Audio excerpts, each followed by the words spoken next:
over 250. Then Crawford will fight you if he beats Canelo. You can't take Crawford's skill away. You know, you have to give him credit for skill. He's an amazing fighter. He's an amazing technician in the ring. And Benavidez is like 6 foot something. You know what I mean? Then he gonna come in 190, 200 probably. You know what I mean? Like you never know. Like that's a big dude. Like you know what I mean? And he's skilled, man. You know what I mean? So it's like, you know, I might as well go to heavyweight if I fight Benavidez. After defeating boxing's top name, Terence Crawford's camp now has their sights on David Benavidez. The same fighter Canelo avoided for years is suddenly at the top of Crawford's target list. That says a lot. I think it's like 64. It's over 250. Then Crawford will fight you if he beats Canelo. I wouldn't fight Crawford. I'm at 175. Everyone knew Crawford didn't go after Canelo for the payday. He wanted legacy, greatness, and a permanent spot in boxing history. And now to keep adding to that legacy, Team Crawford is eyeing the dangerous 168-pounder known as the Mexican Monster. Anyone you'd want to see Bud fight in this era that you think, you know what, that'd be a great fight? Well, I would say Benavidez, but he's too, you know, that weight class is too high for him. So, you know, where he's at now is great. If this matchup happens, it would need to be at super middleweight, Benavidez's natural division.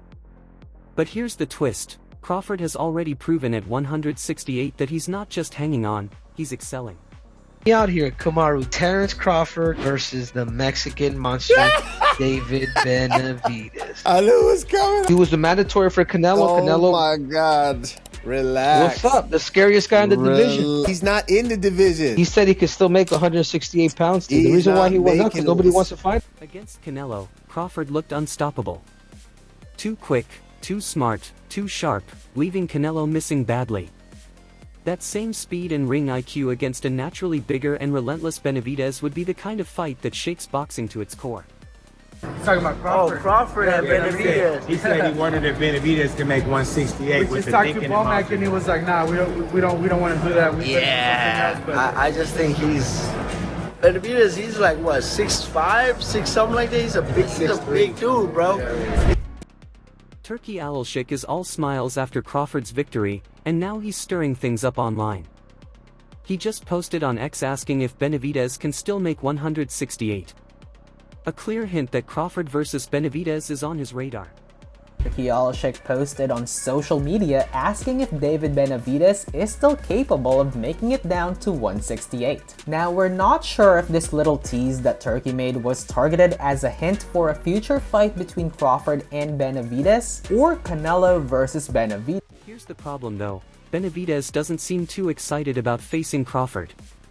Sound familiar? Canelo also brushed it off at first, until $150 million showed up on the table.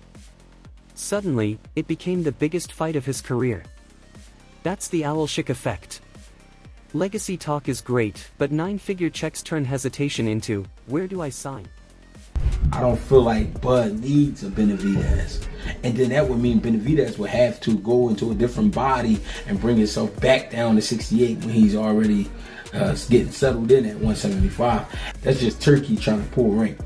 Turkey trying to show he got a golden arm. You know what I mean? And then things get interesting. After all the talk about money, Crawford gave us a glimpse of his own thoughts on Benavidez. You can feel the respect, but he basically said, that guy's like a heavyweight in disguise. He even joked, I might as well fight heavyweights if I'm going to take him on. If you were at 168, when we think about anybody at 168 outside of Canelo, the first name that comes to anybody's mind is David Benavidez. What about the potential for a fight like that? Oh, like I said, man, that's a big dude. You know what I mean? He ain't even at 168. You know, when you look right not now, it's at 175, yeah. He probably can't even make 168 no. And he's not wrong. Benavidez often looks like he walked into the ring after eating the cruiserweight division. But Crawford still believes he has the edge in speed, timing, and skill. That's his trademark confidence. He'll call you big and dangerous but still explain why he can beat you. That's why fans love him. He breaks it down like chess, move by move. When you look at these fights, you know, especially coming up, you gotta be realistic. You gotta, you know, say, all right, you know, how big is this dude really is, because David Benavidez, he can fight his ass off. You know, me personally, I believe in my skills and my ability that I can be any. Big pieces or small, Crawford believes he's the one in control. The image of him staring up at Benavidez like a skyscraper but asking, "What floor do I knock you out on?" is classic Crawford. Just when he had fans buzzing about Benavidez, Robert Garcia stepped in with a blunt reality check. I think he should have maybe fought Benavidez instead. Maybe that would have been a better fight for him. Who? Benavidez. Oh no, Benavidez would destroy him. Not even close. Just like Benavidez would destroy Crawford. Hearing Garcia say Benavidez would destroy both Canelo and Crawford was jaw-dropping. No sugarcoating, he basically said, "Look, Crawford's great, but Benavidez is a different kind of monster." And honestly, he's got a point. That's the kind of fight where size and raw strength could make Crawford look human. Still, Garcia delivered it in a way that had fans laughing and shaking their heads. There's no chance. There's no chance. Benavidez is too big, too strong, too fast for these guys. Benavidez would beat these two guys, I would say, easy. He didn't even hesitate, shutting it down like a parent pulling the plug on video games. But here's the thing, every time critics say someone's too big or too strong for Crawford, he proves them wrong. He makes legends look like sparring partners. So yeah, I'd pay good money to see it.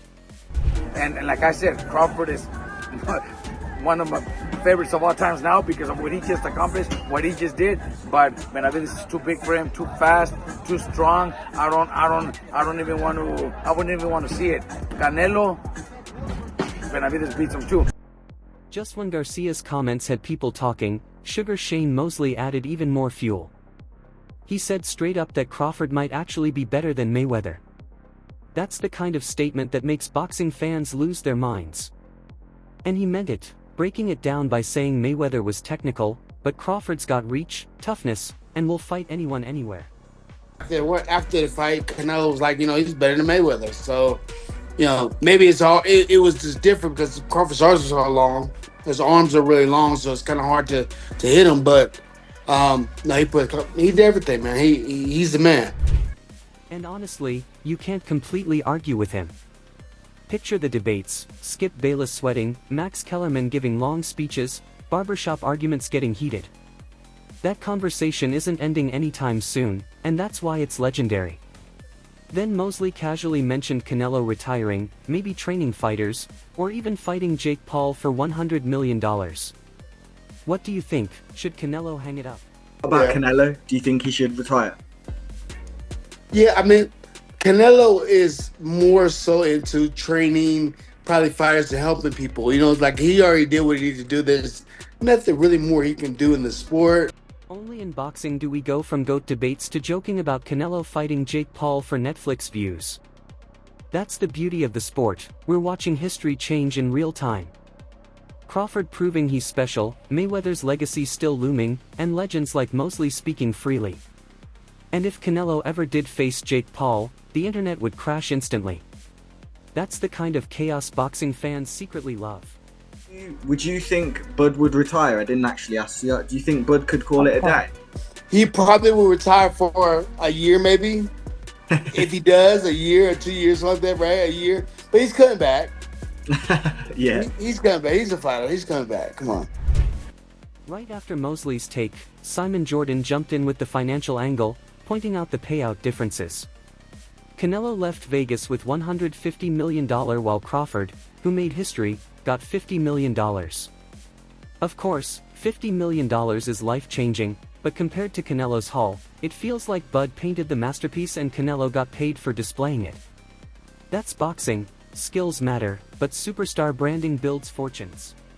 That Canelo Alvarez has been able to sell himself in such a way because of his personality, because of the nature of the relationship with the Mexican contingent, his relationship with the broadcasters, whereas Terence Crawford has travelled a little bit under the radar, always been seen. He doesn't have the biggest of personalities, so he can't sell himself in that certain way.